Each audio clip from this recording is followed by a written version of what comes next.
Good morning to all student. Vijaya classes में आपका हार्दिक स्वागत है। आज हम सीखने जा रहे हैं कुछ इंपॉर्टेंट नर्सिंग एमसीक्यू के बारे में। तो चलिए बिना देरी किए हुए आज का लेक्चर हम शुरू करते हैं। तो चलिए पहला क्वेश्चन जो आपकी स्क्रीन के सामने दिख रहा होगा, तो चलिए शुरू करते हैं। A client with the coronary artery disease, patient को क्या है बच्चों, पहले वो देखिए। It is the coronary artery disease. उसके बाद has a sudden episode of the cyanosis. उसके बाद क्या हो रहा है, साइनोसिस हो रहा है पेशेंट को, और चेंज इन द रेस्पिरेशन। देखिए पेशेंट किसका है स्टूडेंट, कोरोनरी आर्टरी डिसीज का। उसके बाद क्या हो रहा है, उसको साइनोसिस हो रहा है, और क्या हो रहा है, change in the respiration pattern. अब हमारा क्वेश्चन क्या है वो देख लेते हैं। The nurse start the oxygen administration immediately. As a nurse उसने क्या किया, तुरंत ही क्या कर दिया, ऑक्सीजन एडमिनिस्ट्रेशन कर दिया। देखिए पहले समझिए, पेशेंट को क्या है, एडमिट हुआ था तब कोरोनरी आर्टरी डिजीज है। उसके बाद क्या हुआ, साइनोसिस हुआ, और क्या हुआ, चेंज इनटू द रेस्पिरेशन। अब ऐसी कंडीशन में अर्लीस्ट यानी कि इमरजेंसी में नर्स ने क्या कर दिया, ऑक्सीजन स्टार्ट कर दिया। Legally should the nurse have administration of oxygen. Question क्या है, बहुत ही अच्छा क्वेश्चन है। क्वेश्चन में यह पूछा गया है कि नर्स ने जो ऑक्सीजन एडमिनिस्ट्रेशन किया वो सही किया या फिर गलत किया। चलिए एमसीक्यू क्या बोल रहा है, the oxygen had not been the order and therefore should not have been administration. Oxygen का ऑर्डर मिला ही नहीं है तो हम ऑक्सीजन एडमिनिस्ट्रेशन नहीं कर सकते। Second one is the symptom were not clearly sufficient and therefore the oxygen should have been administration. अब क्या लिखा है, symptom were not clearly sufficient, symptom का जो क्लियरली सफिशिएंट हमें नहीं मिला गया। Next, therefore oxygen should have been administered. Third point, the healthcare provider should be have been called for the order before the nurse administered the oxygen. healthcare provider को ऐसा as a nurse क्या करना चाहिए, call for the order before the nurse administration the oxygen. उसके पहले हमें senior officer या doctor से बात करनी चाहिए। Next, the nurse observation were sufficient therefore oxygen should have been administration. Nurse का ऑब्जर्वेशन ही सफिशिएंट रहता है कि उसे क्या दे सकता है, वो ऑक्सीजन दे सकता है। तो आपके हिसाब से करेक्ट आंसर कौन सा है स्टूडेंट, तो चलिए हम इसका मैं डिस्क्रिप्शन दे देता हूं। चलिए देखिए, when a client present with the acute cyanosis, मैंने पहले बोला था कि एमसीक्यू में क्या लिखा है, एक्यूट साइनोसिस तो है ही, और क्या है, change into the respiration. This symptom, ये दोनों सिम्टम, कौन सा सिम्टम स्टूडेंट, एक्यूट साइनोसिस, और सेकंड वन इसका क्या आएगा, change into the respiration. These are the both symptom is indicate the potential hypoxemia. तो पहला क्वेश्चन तो आपके माइंड में ये क्लियर हो गया कि पेशेंट का सीधा सा ही डिसीज कंडीशन बोल दिया कि पेशेंट को क्या हो चुका है, रेस्पिरेटरी डिस्ट्रेस या फिर पोटेंशियल हाइपोक्सीमिया हो गया है। क्यों हो गया, क्योंकि साइनोसिस हो गया और रेस्पिरेशन पैटर्न चेंज हो गया। तो हम इजीली इंडिकेट करेंगे patient is suffering from the respiratory distress specially into the coronary artery disease. पहले मेंशन किया है पेशेंट को ऑलरेडी क्या है, कोरोनरी आर्टरी डिसीज है, और क्या हो गया, अब पोटेंशियल हाइपोक्सेमिया यानी कि रेस्पिरेटरी डिस्ट्रेस हो गया। then immediately action is the necessary to prevent the further complication. याद रखिए बच्चों, अगर कोरोनरी आर्टरी डिसीज नहीं होता तो चलिए इट्स ओके, हम प्रेफर करते डॉक्टर को, लेकिन यहाँ पर क्या है, पेशेंट को ऑलरेडी कोरोनरी आर्टरी डिसीज है और अचानक से क्या हो रहा है बच्चों, एक्यूट साइनोसिस की कंडीशन हो रही है और change into the respiration. This symptom indicate क्या करता है, रेस्पिरेटरी डिस्ट्रेस या फिर क्या बोलता है उसको, पोटेंशियल हाइपोक्सेमिया। अब इमीडिएटली एक्शन लेना बहुत जरूरी है, क्यों, because the prevent the further complication. In many health care setting, बहुत सारी हेल्थ केयर सेटिंग में protocols are in place that all allow the nurse to initiate oxygen therapy into the emergency situation without the direct order from the healthcare provider. यानी कि कई जगह पर, यानी कि कई हॉस्पिटल में ऐसा प्रोटोकॉल है ही कि इमरजेंसी सिचुएशन में एज ए नर्स वो ऑक्सीजन थेरेपी स्टार्ट कर सकता है। और सिंपल सी बात है, सिम्टम तो पता चल ही गया होगा नर्स को, एज ए नर्स हमें पता ही होता है कि रेस्पिरेटरी डिस्ट्रेस हो गया है, तो स्पेशली हमें क्या करना चाहिए, तात्कालिक यानी कि इमरजेंसी में हमें क्या देना चाहिए, oxygen therapy. That's why it's a very सीधा सा आंसर है, क्या कर सकता है कि नर्स वो कर सकता है। तो सही आंसर क्या आएगा बच्चों, देखिए, the nurse observation where the sufficient then oxygen should have been the administration. पता चला कई सारी हॉस्पिटल में नर्स को ये अथॉरिटी दी जाती है कि अगर इमरजेंसी कंडीशन है तो आप ऑक्सीजन थेरेपी स्टार्ट कर सकते हैं। तो fourth one is the correct answer, क्योंकि उसमें साफ लिखा है बच्चों, ये देखिए क्या है, कोरोनरी आर्टरी डिसीज है, उसके बाद साइनोसिस और रेस्पिरेशन में चेंज आ रहा है। चलिए नेक्स्ट अगला क्वेश्चन हम देखते हैं जो आपके स्क्रीन के सामने देख रहा होगा। A client had a brain attack. Client को क्या आया है? Brain attack and the bed rest is the order. Client को ब्रेन अटैक आया था और बेड रेस्ट का बोला गया था। What can the nurse use to best prevent the foot drop in this client? Foot drop से बचने के लिए हमें क्या देना चाहिए? स्प्लिंट देना चाहिए बच्चों, ब्लॉक्स देना चाहिए, क्रेडल्स देना चाहिए या फिर सैंड बैग देना चाहिए? तो कौन सा सही आंसर रहेगा? सैंड बैग आएगा, क्रेडल्स आएगा, ब्लॉक्स आएगा या स्प्लिंट आएगा? सही आंसर कौन सा आएगा स्टूडेंट? स्प्लिंट आएगा। अब मैं एक्सप्लेन कर देता हूँ कि स्प्लिंट क्यों आता है, देख लेते हैं।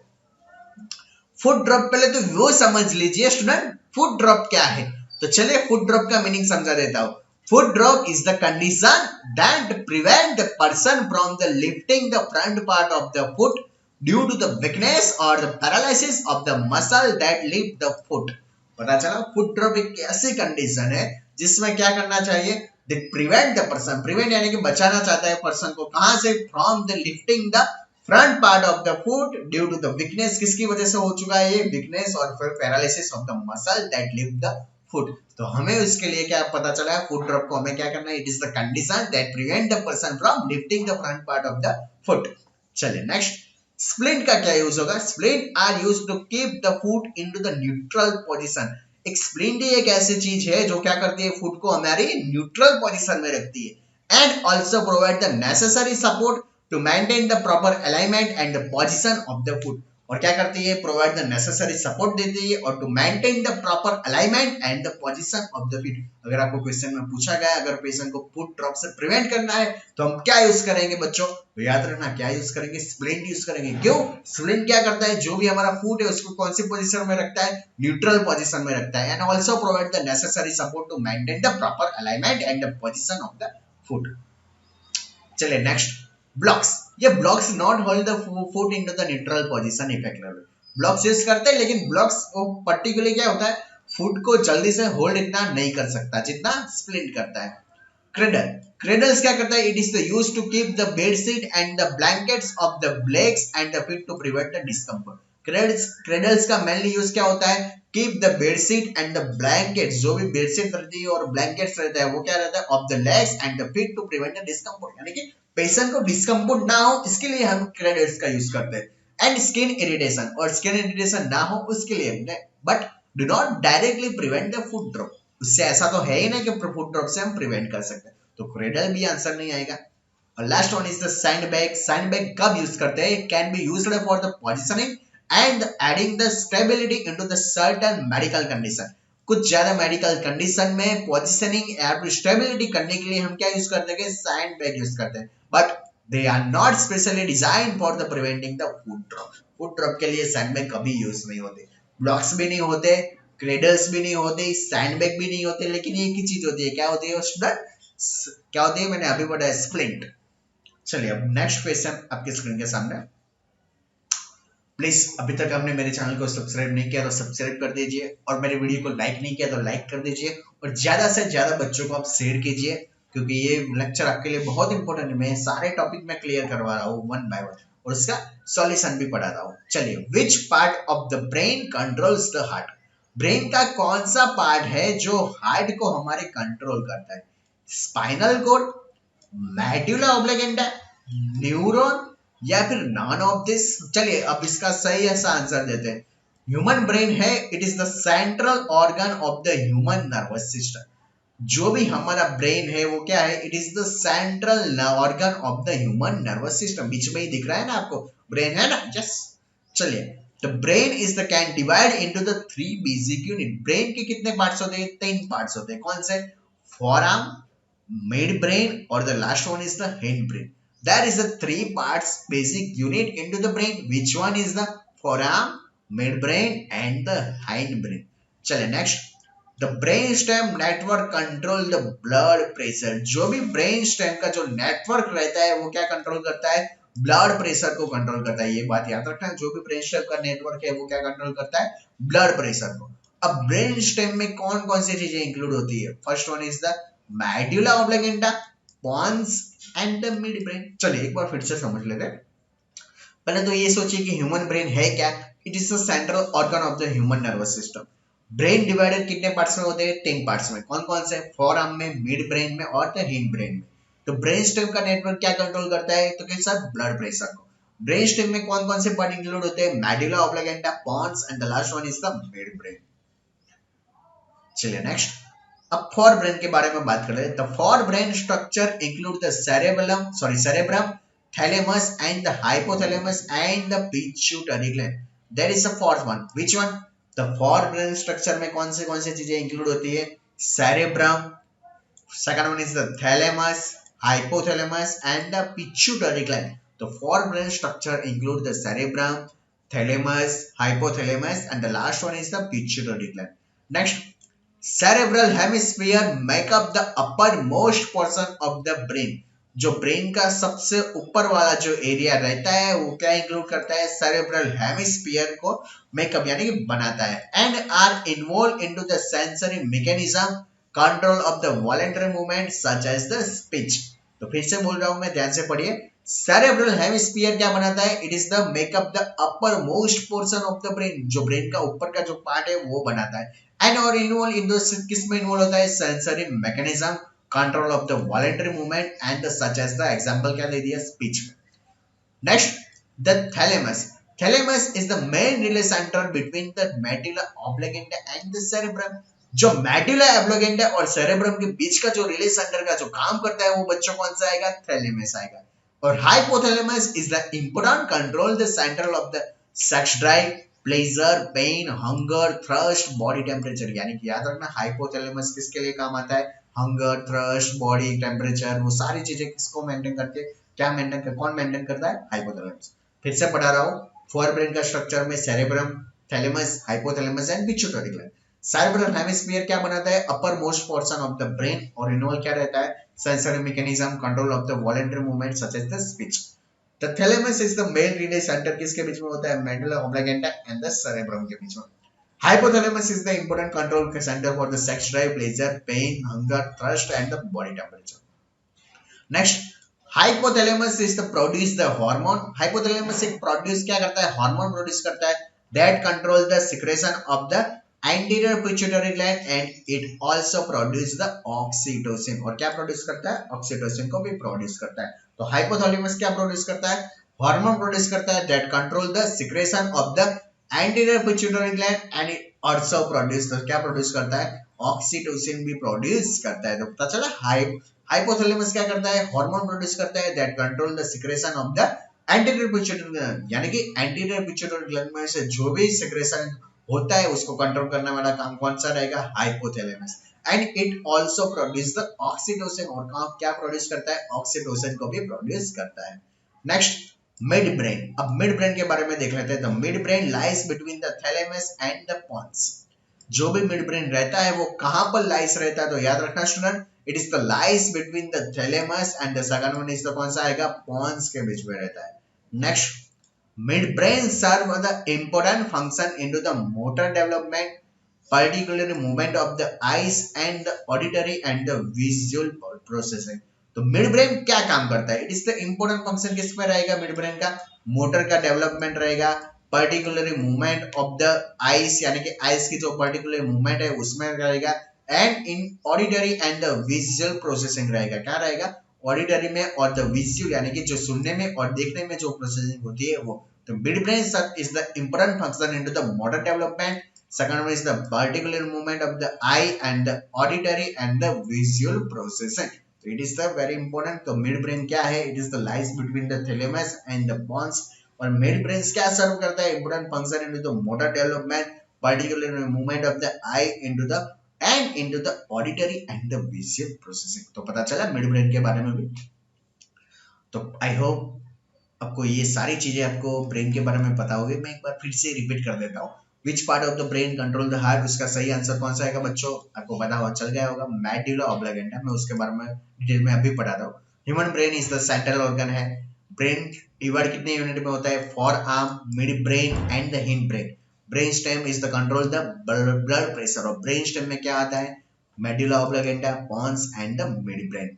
अब देखिए फॉर्मल स्ट्रक्चर में क्या दिखा, cerebrum, thalamus, hypothalamus, pituitary gland.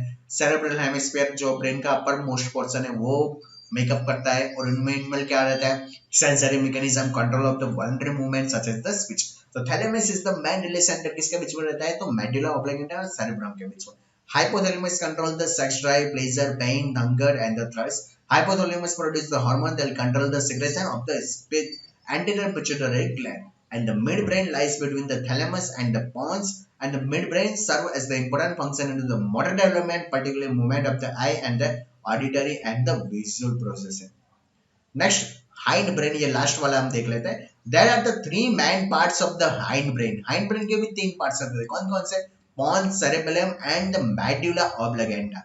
Pons क्या करता है? Regulate the respiration. Cerebellum क्या करता है? Help in the coordination and the movement related to motor skill, especially involving the hand and feet. जो भी हमारे हाथ पग पूरे दिन हिलाते रहते हैं, घुमाते रहते हैं, वो क्या करता है? कौन करता है? तो cerebellum करता है.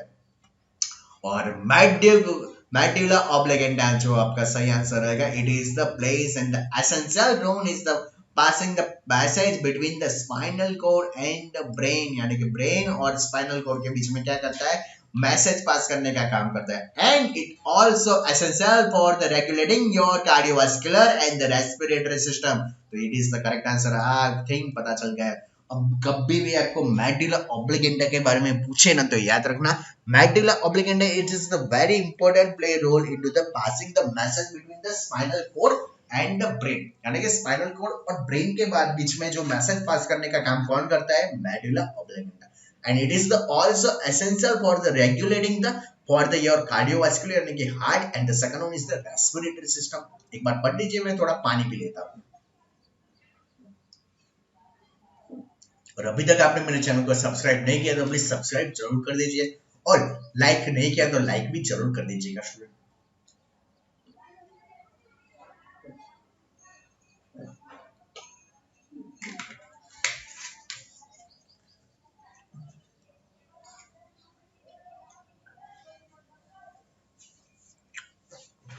ओके चलिए अब नेक्स्ट आगे बढ़ते हैं. आर्थराइटिस के बारे में पूछा है. Arthritis is the disease of, I think ये क्वेश्चन ऐसा है ना जो सबको आता होगा. स्किन का है, किडनी का है, लीवर का है या जॉइंट का? सिंपल सा आंसर है वो किसका है? जॉइंट्स का है. तो चलिए आर्थराइटिस के बारे में थोड़ा सा डिस्कशन मैं करवा लेता हूँ. The main symptom of the arthritis क्या रहेगा? Swelling and the tenderness of the joints. जो स्वेलिंग एंड टेंडरनेस रहता है उसे क्या बोला जाता है? सॉरी, उसका सिम्टम में क्या आएगा? आर्थराइटिस. यानी कि आर्थराइटिस के सिम्टम के अंदर swelling and tenderness of the joints. The other symptom of the arthritis is the joint pain and stiffness which typically become the worse with the age. यानी कि रोशन का मीनिंग क्या रहेगा? रोस यानी कि खराब कंडीशन, एकदम खराब कंडीशन हो जाएगी जैसे जैसे एज बढ़ती जाएगी तब. Arthritis occurs when the body's immune system attack into the tissue of the body. जो आर्थराइटिस है उसमें क्या देखने को मिलता है? जो भी हमारी बॉडी की इम्यून सिस्टम है वो कहां पर अटैक करेगी? हमारे बॉडी के टिश्यू के पर अटैक करेगी. There are the two most common types of the arthritis. Osteoarthritis it is the most common types of the arthritis. Rheumatoid arthritis it is the caused due to the attack to the immune system on the part of our body. तो मैं दो चीजें पढ़ा लेता हूं मैं. There are the two most common types of the arthritis. कौन कौन से? Osteoarthritis and the second one is the कौन सा आएगा स्टूडेंट? Rheumatoid arthritis. तो osteoarthritis का मीनिंग क्या रहेगा? It is the most common type of the arthritis, and the second one is the rheumatoid arthritis. It is caused due to the attack of the immune system on the part of the our body. तो पता चल गया होगा. चलिए next. Night blindness, ये question भी सीधा सा आंसर है. It is caused due to the deficiency of the vitamin. कौन से विटामिन की डेफिशिएंसी से की वजह से नाइट ब्लाइंडनेस होती है? ए, डी, ई और के. तो चलिए विटामिन क्या है? It is the organic compounds that are required into the small amount. Small amount में विटामिन हमारे चाहिए बॉडी के अंदर और हमारे डाइट से मिलते हैं. But that deficiency causes the specific disease. उसकी डेफिशिएंसी की वजह से कुछ डिजीज होने की संभावना बढ़ जाती है. Vitamin that are the soluble into the fat. ऐसे विटामिन जो क्या है? सॉल्युबल रहते हैं फैट के अंदर, लेकिन एंड ऑयल्स के, but insoluble into the water, insoluble water के अंदर, and kept in this group. This are the, कौन सा है कि vitamin A, D, E and K. कौन सा है कि फैट सॉल्युबल विटामिन, कौन सा है कि ए, डी, ई एंड के। दे आर द स्टोर, कहां पर स्टोर रहते हैं? लीवर में, ऑन द एडिपोज टिश्यू के अंदर वो स्टोर रहते हैं। बी ग्रुप विटामिन कौन से आएंगे? और vitamin C are the soluble in the water, so they are grouped together. Vitamin B और सी कौन से आएंगे? वाटर सॉल्युबल रहेंगे। फैट सॉल्युबल कौन से रहेंगे बच्चों? A, D, E and K. Deficiency of the vitamin A, vitamin A की डेफिशिएंसी की वजह से कौन सा डिसीज होता है? Night blindness. Deficiency of the vitamin B, vitamin B की डेफिशिएंसी की वजह से कौन सा डिसीज होता है? बेरी होता है। Deficiency of the vitamin C, vitamin C की डेफिशिएंसी की वजह से कौन सा डिसीज होता है? Scurvy. Next, deficiency of the vitamin D, vitamin D की वजह से कौन सा होता है? तो कौन सा? रिकेट्स होता है। कौन सा आएगा? रिकेट्स आएगा। Deficiency of the vitamin E, vitamin E की डेफिशिएंसी की वजह से कौन सा आएगा? It is the mainly cause the less fertility. तो deficiency of the vitamin A that causes the night blindness, deficiency of the vitamin B that causes the beriberi, deficiency of the vitamin C causes the scurvy, and the deficiency of the vitamin D is the causes the rickets, and the deficiency of the vitamin E that causes the less fertility. Last one is the deficiency of the vitamin K. Vitamin K की deficiency की वजह से कौन सा रहेगा? It is can cause the non-clotting of the blood. Next, which gland control and the functioning of the other endocrine glands? कौन सी gland control करती है and the functioning of the other endocrine gland? और ऐसी कौन सी gland है जो दूसरे, यानी कि दूसरे कंट्रोल करती है अदर एंडोक्राइन ग्लैंड्स में? देख लेते हैं। Thyroid gland, pineal gland, adrenal gland या फिर पिट्यूटरी ग्लैंड। तो चलिए सही आंसर देख लेते हैं। Pituitary gland. कौन सा आंसर रहेगा? Pituitary gland. देख लेते हैं। Pituitary gland control the functioning of the other endocrine glands. जो भी हमारी पिट्यूटरी ग्लैंड होती है वो क्या करती है? दूसरे एंडोक्राइन ग्लैंड के फंक्शन को भी कंट्रोल में करती है। The pituitary is the often called the master gland. Pituitary gland का अनदर नेम कौन सा रहेगा? Master gland. क्यों? Because it's the hormone control the another part of the endocrine system like the thyroid glands, ovaries and the testes. क्यों उसे master gland बोला जाता है? क्योंकि वो दूसरे ग्लैंड के हार्मोन को क्या करती है? कंट्रोल करती है। Just like thyroid gland, ovaries and the testis. Pituitary glands has the two parts. अब पिट्यूटरी ग्लैंड के कितने पार्ट्स रहते हैं? Two parts. Which are the anterior lobe and दूसरा कौन सा आएगा? Posterior lobe. कौन सा आएगा? Anterior and the second one is the posterior. Both parts have the separate function. दोनों पार्ट्स के क्या रहेंगे? सेपरेट फंक्शन रहेंगे। This gland is the located at the base of the brain and it is the 1/3 of the inch diameter. ये gland कहां पर located रहती है? बेस ऑफ द ब्रेन पे रहेगी and it is the 1/3 of the inch diameter. The thyroid gland is the butterfly shape. जो thyroid gland है वो कौन सी शेप में रहेगी? बटरफ्लाई शेप में रहेगी and it is the located into the base of the throat, यानी कि कहां पर रहेगी? बेस ऑफ थ्रोट में रहेगी। It release the hormone that control the metabolism. यह क्या करेगी? थायराइड ग्लैंड हार्मोन को रिलीज करेगी that control the metabolism. वो क्या करता है? कंट्रोल मेटाबॉलिज्म को कंट्रोल करता है। It is the 2 inches long. कितना लॉन्ग रहेगा? 2 इंचेस रहेगा। And the thyroid is the parts of the endocrine system which is made up of the glands. This gland use the iodine from the food we eat. यानी कि जो भी gland या क्या करती है? यूज आयोडीन करते हैं। जो भी हम खुराक खाते हैं यानी कि फूड खाते हैं उसमें से आयोडीन को यूज कर लेती है। तो थायराइड ग्लैंड क्या है? It is the butterfly shape की रहेगी। कहां पर रहेगी बच्चों? It is the located into the base of the throat. It release क्या करेगी? हार्मोन। वो क्या करेगी? कंट्रोल मेटाबॉलिज्म को कंट्रोल करेगी। तो ये सारी चीजें आपको पता होनी चाहिए। पिट्यूटरी ग्लैंड में मैंने क्या बोला? एंटीरियर और पोस्टीरियर लोब रहेगा। Both parts have the separate function. दोनों के सेपरेट फंक्शन रहेंगे। That gland is the located कहां पर रहेगी? Base of the brain and it is the 1/3 of the inch diameter. The pineal gland. अब कौन सी ग्लैंड आएगी? pineal gland is the small p shape gland रहेगी। कौन सी रहेगी? small p shape. It is the located into the brain. It is the called third eye. ये बात भी याद रखना। What another name कौन सा रहेगा? third eye। उसको क्या बोल रहे थे? p shape gland कौन सी आएगी? pineal gland. It is about the 1/3 inch long and it is the color is the कौन सा रहेगा बच्चों? याद रखना रेडिश ग्रे ग्लैंड रहेगी। कौन सी रहेगी? रेडिश ग्रे रहेगी। Next, the adrenal glands are the small, जो भी एड्रेनल ग्लैंड रहती है वो कैसे रहेगी, स्मॉल रहेगी। It is the located on the top of the each kidney, और कहां पर रहेगी, top of the each kidney में रहेगी। तो आई थिंक सारी चीजें पता चल गई होगी। अब देखिए deficiency of the which vitamin causes the scurvy disease, मैंने अभी पढ़ाया था, vitamin A, vitamin B6, vitamin के, विटामिन सी। तो सही आंसर पता चल गया विटामिन सी। विटामिन ए की डेफिशिएंसी से मैंने अभी पढ़ाया नाइट ब्लाइंडनेस। विटामिन B1 यानी कि थियामिन की डेफिशिएंसी से बेरी। विटामिन सी यानी कि एस्कॉर्बिक एसिड से कौन सा डिसीज होने की संभावना रहेगी, स्कर्वी। ये आंसर आ जाए हमारा, कौन सा आएगा, scurvy. Vitamin A night blindness, vitamin B1 thiamine berry, vitamin C ascorbic acid scurvy. Vitamin D यानी कि कैल्सीफेरॉल बोला जाता है, उसके डेफिशिएंसी से रिकेट्स एंड द ऑस्टियोमैलेशिया होने की संभावना ज्यादा रहती है। विटामिन B2 यानी कि riboflavin, it is the cracking of the skin, यानी कि स्किन को क्या कर देता है, क्रैक कर देता है।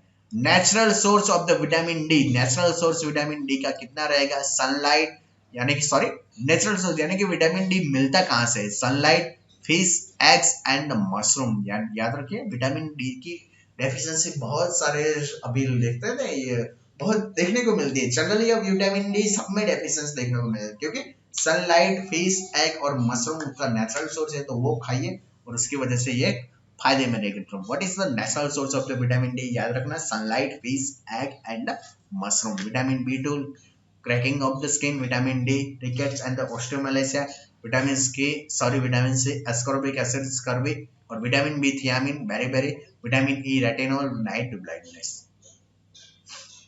चलिए नेक्स्ट क्वेश्चन,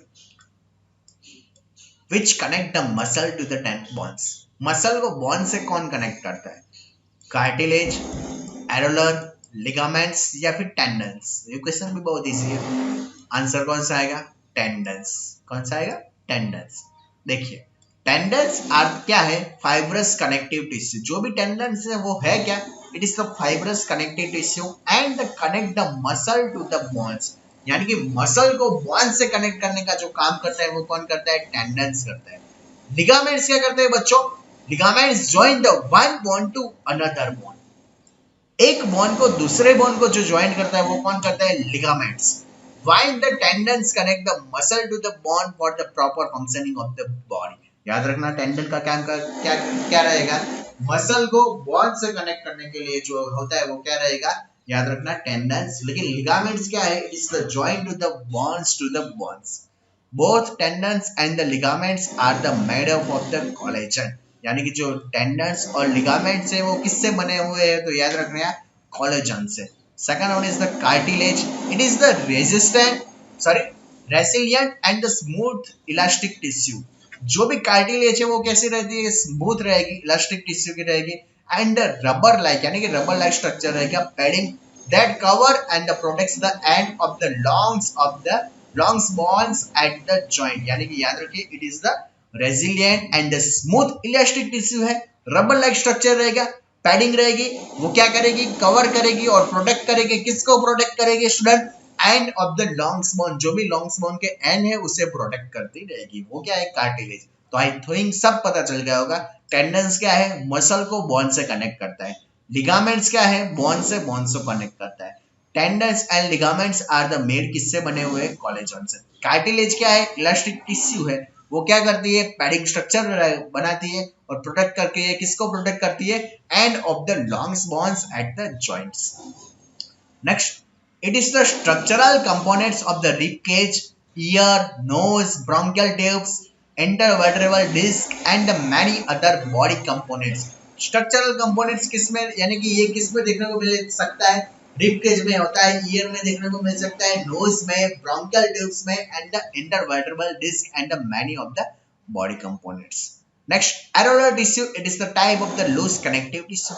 जो भी एरोलर टिश्यू है वो क्या है, it is the loose connective tissue है, it hold the organ in the place and attach the epithelial tissue to other underlying the tissue. इसका काम क्या करेगा, जो भी ऑर्गन है उसको क्या करेगा, होल्ड करते रहेगा and attach the epithelial tissue to the other underlying tissue.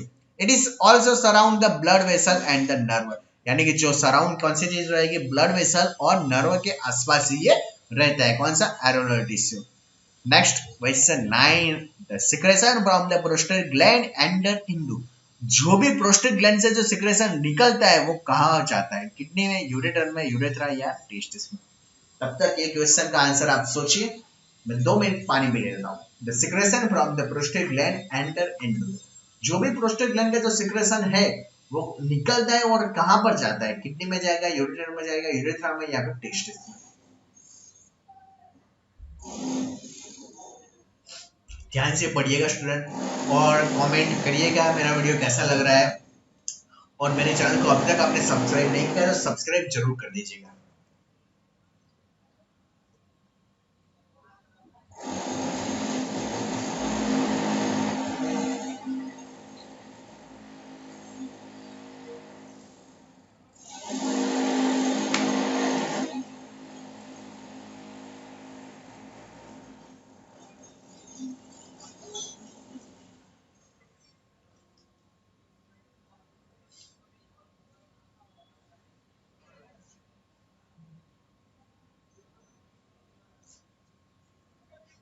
Okay, चलिए लास्ट क्वेश्चन आज का सेशन का। The secretion from the prostate gland enter into the kidney, ureter, urethra या फिर टेस्टिस। चलिए सही आंसर क्या है?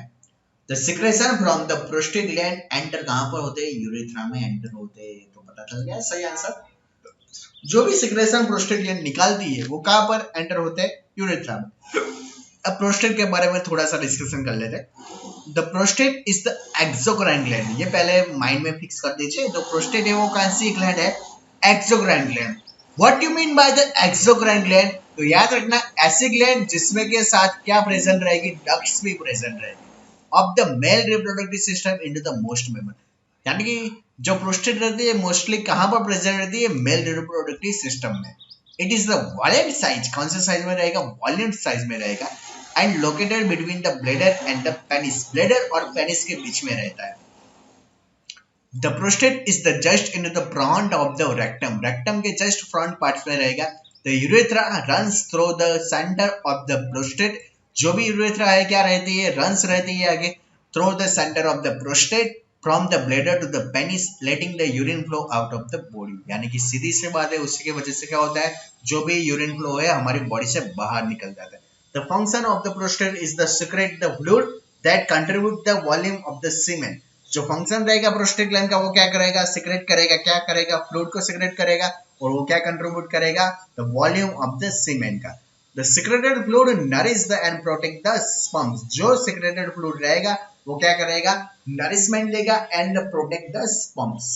नेक्स्ट, ड्यूरिंग द इजैकुलेशन, ये बात बहुत इंपॉर्टेंट है। The prostate the squeeze this fluid into the urethra, यानी कि ड्यूरिंग द इजैकुलेशन जो प्रोस्टेट ग्लैंड रहती है वो क्या करेगी? स्क्वीज करेगी फ्लूइड को और वो कहां पर डाल देगी? यूरेथ्रा में। And the its expel with the sperm as the sperm, यानी कि जो का क्या हो जाता है? वो बाहर निकल जाता है यूरेथ्रा की मदद से और expel into the sperm as a semen के रूप में। तो चलिए स्टूडेंट फिर से मैं देख लेता हूँ। प्रोस्टेट कहां पर रहती है? Just front of the rectum. Function क्या रहेगा? सिक्रेट फ्लूइड करेगा और contribute the volume of the semen. Secreted the fluid nourishment and the protect the sperm. During the ejaculation क्या करेगा? प्रोस्टेट स्विच करेगा fluid into the urethra and is expel with the sperm as the semen. तो I hope आज का lecture आपको कैसा लगा, please comment जरूर करिएगा और लाइक भी जरूर कर दीजिएगा। और अभी तक आपने मेरे चैनल को सब्सक्राइब नहीं किया तो सब्सक्राइब जरूर कर दीजिएगा। तो थैंक यू ऑल स्टूडेंट, मिलते हैं अगले लेक्चर में।